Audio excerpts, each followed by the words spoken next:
Guys, what's going on? I hope you guys are well. I hope you guys are staying safe. I hope everything's good wherever you are. Guys, I hope you staying safe, keeping well. Guys, some big news. Gennady Golovkin will be taking on Ryota Murata April 9th. A fight that had fallen through, a fight that, we thought would never happen, is finally coming to fruition. It was meant to happen in December of last year, and unfortunately it fell through due to the COVID and the restrictions they had in Japan. So now this has been rescheduled for April 9th. Gennady Golovkin has been out of the ring for God knows how long. And it's finally going to be good to see Gennady Golovkin, who at one point was one of the most fearsome fighters in world boxing, seen as a boogeyman, seen as a guy that nobody wanted to go near, seen as the middleweight king, seen as one of the greatest middleweights of all time. And now, he's finally going to fight again against Ryota Murata April 9th in order to become a unified champion once again. So, this is a fight that I'm looking forward to for sure, because like I said, I think I want to see where Gennady Golovkin is in his career. I want to see how much he's got left. And of course, if he wins the fight, the next fight is going to be against Saul Canelo Alvarez, and Canelo's got to win the fight against Bivol. Now, there's obviously a lot for both of them to do. Golovkin needs to beat Murata and Canelo needs to beat Bivol. But if I'm honest with you, I'm more confident with Golovkin beating Murata than I am with Canelo. I think if there is going to be a slip-up, it's probably going to be from Canelo and Bivol, because there is a chance that Bivol could beat Canelo. Bivol's a bigger guy, he's fast, he's quick, he can move. Whereas Golovkin, you'd have to say that he'd be a firm favourite, even though at the stage he is in his career, him being 40 and many people thinking Golovkin is past his best, you'd have to say that he still would be quite a firm favourite to beat Murata. So yeah, I'm really looking forward to how this all unfolds. I feel like Golovkin's career has been a bit frustrating. Early on in his career, when he was battering everyone, beating everybody up, none of the top guys really wanted to go near him. Then, finally, he got a fight with Brook, and, he beat Brook pretty comfortably. Again, it was a guy that people said, oh, well, he was too small. Then he finally got a breakthrough. I think after the Brook fight, Brook landed some shots on him, and people thought maybe, whoa, this guy is beatable. Then Daniel Jacobs got in the ring with him, and he beat Daniel Jacobs. A lot of people thought it was controversial. Some people had thought Jacobs deserved the nod, but Golovkin managed to sneak the win. Then he fought Canelo Alvarez, and the first fight, which a lot of people thought was a robbery, they thought that Golovkin definitely won that fight and Canelo was given a gift decision. In hindsight, I think it was a fight that Golovkin won. I think it was a close fight, but a fight that Golovkin definitely won. I think the scorecard of 118, 110 for Canelo was an absolute joke, and a lot of people probably started screaming corruption at that point, because they thought there's no way that fight can be 118, 110. That was an absolute ridiculous scorecard, which it was. And the second fight was also razor thin. I think the general consensus in the second fight was it was a very, very close fight. However, a lot more people were split. As in the first fight, a lot of people thought Golovkin definitely won. I think the second fight, a lot more people were split, whereas I think most people were slightly edging towards Canelo, but there was a lot of people that also had Golovkin winning that second fight as well. So, that was seen as a split of how people viewed that fight. Golovkin, for me, in my opinion, and a lot of Canelo fans might not like this, I actually think he got the better of Canelo in terms when you look at both fights. Like, most people thought Golovkin won the first fight, even though it was a draw. The second fight was a close fight where it was an even split, whereas there was many people that thought Canelo won. However, there was also a lot of people that thought Golovkin won as well. So when you look at it overall, over the two fights, you'd have to say that, Golovkin may have even got the edge on Canelo in a lot of people's opinion about how they saw that fight. Not so much how the decision went, but in terms of how people viewed those fights. And I think the third fight, if they do get through their respective fights, which is not going to be easy, I think Canelo's definitely got the tougher task out of the two. And Canelo's always, in my opinion, gone above and beyond. He's had he's got a way better resume than Golovkin. Golovkin had opportunities. We know that he had opportunities with Ward. Golovkin didn't come across a guy that would duck and dodge anybody. But the only problem is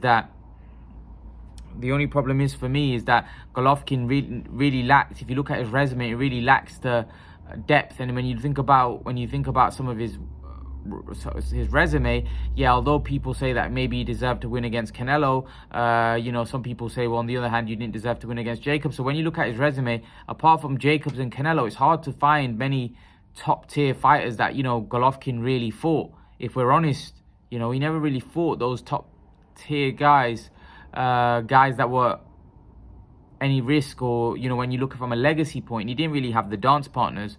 However, he could definitely, if he gets the Canelo fight, he could end that if he manages to beat Canelo Alvarez conclusively in this one. I can't see it personally. I think Golovkin has declined as a fighter, and Canelo's just getting better and better, and Golovkin is now 40. But let's see how Golovkin looks against Murata. This is going to be a very, very important fight for Golovkin, because again, if he wants to secure that big payday, then he's got to come through this fight, which isn't going to be easy, because Murata is is a good fighter. He's a good fighter. There's no doubt about it, and he's going to be motivated in fighting in front of his own crowd in Japan. It's good. It's not going to be easy for Golovkin this fight. Murata's going to come. He's going to bring it, but again, I think Golovkin, his relentless pressure, his power, maybe too much for Murata. But we're going to have to wait and see, because like I said, Golovkin is 40 years of age. We don't know what he's got left. We don't know how much Golovkin's got left, and that might mean that Murata is able to take advantage of that and beat Gennady Golovkin. So again, this is going to be a very interesting fight, just because I think it's a fight where we don't know how much Golovkin has left. We just don't know, because Golovkin is old. He is he's not young. He's not a spring chicken anymore, and he is past his prime. So we need to see how much he's got left. And also, I think the fight will also give us an indication of how well he could do against Canelo, because if he doesn't do well against Murata, the chances are against Canelo Alvarez, he's going to struggle massively. So I think this is going to let us know where Golovkin is at this point in his career. It's going to be very interesting to see how Golovkin gets on with Ryota Murata. I think it's going to be a very tough fight. I think it's going to be a great fight. I think it'll be great to watch.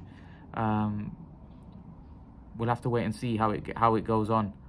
So yeah, we'll have to wait and see. We'll have to wait and see. I can't wait.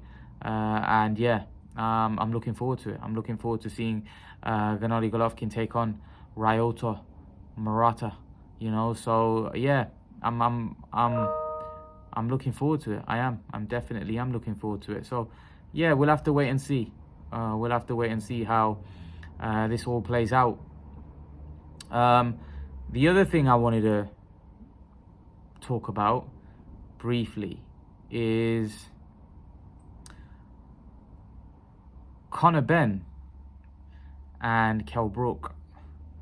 I wanted to touch on this because a lot of the Brook fans think that Brook's got a new lease of life. They think that Brook could potentially fight the likes of Benn, beat guys like Benn. Eddie Hearn's also pushing that fight. Look, I've made my stance clear on what I think Brook should do. Johnny Nelson, Gareth A. Davis, they've all come out and said Brook should retire. That would be the right thing for Brook to do, to leave it on a high. I think people are starting to get carried away after that performance against Amir Khan on where Brook is in his career. Brook, for me, is not a top tier fighter anymore. He's a fighter who is significantly past his best. And fighting a young, hungry lion like Benn, for me, isn't going to end well for Brook. And in my personal opinion, I think that would be the best move. It looks like Brook will fight on. Eddie Hearn will obviously want to use Brook as a name, because he said before the Khan Brook fight that Brook's finished. You beating a totally washed up Amir Khan doesn't mean that you're back in your prime, or doesn't mean you've got your mojo back, like he says. You're beating somebody that's far more washed up than you are. As Teddy Atlas said, there's two shot guys. One guy's just more shot than the other. So that's all that was. So if Brook thinks he's going to beat a Chris Eubank or a Benn, not for me. He's not beating Chris Eubank. Eubank's too big. And he's not beating Conor Benn. In his prime, different story. Now, he's not his prime anymore. He's 35 years of age. You know, he's inactive. You know, he's fighting other... in his last fight, he fought another guy that was totally washed up. So, the guys that he's going to be fighting aren't washed up. They're going to be able to take his power. Right? If Amir Khan, at the end of his career, who never was known for having the greatest punch resistance, was eating Kell Brook's right hands, right? Eating them and not going down. A young, hungry lion, up-and-coming fighter like Conor Benn, what's his punches going to do to it? Like nothing. And Conor Benn's ferocious. He's fast. He's more explosive than Kell Brook, and he hits hard, right? One shot on Kell Brook's eye sockets, which some people... I didn't really notice it, but some people said that Kell Brook's eyes were reddening in the fight with Khan, and Khan barely landed a lot, to be honest. Conor Benn will land, and when he lands, he'll land explosive punches. And I just don't think that's a right fight. I think Eddie Hearn would use Kell Brook as a stepping stone. Look, Eddie Hearn knew that Amir Khan wouldn't take the Conor Benn fight, even if he won. So there was no point of goading him into that fight. He knows that Kell Brook still has the desire to fight, because Kell Brook is somebody that never got the opportunities that Amir Khan got. So Kell Brook is still hungry in that sense, that where he still wants more paydays, he still wants those big nights, because he didn't get a lot of them, right? The only problem is that his body, I mean, it's not even so much his body. I don't think Kell Brook's as diminished as Khan was from a body point of view. I just think his eye sockets have been broken. I don't think he can take that much punishment from a young, hungry lion like Conor Benn. So personally, I don't think it's gonna end well.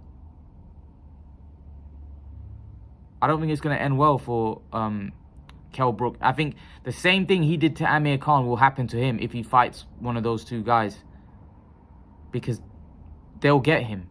Because Kell Brook's past his best. He's way past his best. So there's no point of him fighting Conor Benn. I don't see what he gains apart from a payday. But again, like I said, he's not in the position that Khan was in. You know, Khan could have fought Kell Brook, and if he'd won, he would have sailed off, because he didn't. But because Khan had a lot of big nights. Khan had a lot of good wins on his resume. Khan's had an illustrious career, where Kell Brook probably feels that he still needs more nights. He still needs more paydays, because he doesn't feel like he's had as many. So I don't know whether Kell Brook's satisfied. The only problem is he may not be satisfied, but can his body do it against those young guys? I don't think he can. So that's why I think he should retire. But again, it doesn't look like he will. It doesn't look like he will. I personally think he will be... I think Eddie Hearn will tempt him for sure, and probably offer him huge money. And like Kell Brook said, show me the millions. The money's got to be right. But at the same time, he can't just be doing it for the money. He's also got to be thinking for his health, because you don't like... I didn't like watching Amir Khan go out like that. You know, that was a bad beating. And that's not good for your health. If Kell Brook suffers that, he's already had quite a few beatings in his career where his losses were quite brutal. Like, especially the Golovkin and Spence one where he took batterings in those fights.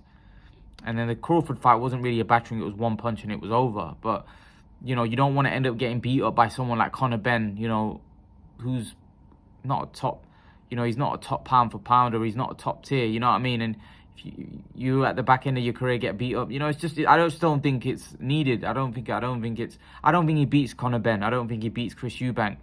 I think a lot of the Brook fans have been flattered by the performance against Amir Khan, thinking that he's back. No, he just fought somebody that was totally shot to bits. The guys that he's gonna fight after that ain't gonna be shot to bits. Neither Keith Thurman, neither Danny Garcia, none of those guys are shot to bits. And Conor Benn and Chris Eubank are young. Young in the sense, fighting young, you know. Kell Brook's not fighting young. You know, so for me, I think the best would be to retire. Do I think he will retire? I don't think so. But leave your thoughts. Let me know what you think in the comment section below. Let me know what you think, and I'll see you guys in the next video. Peace.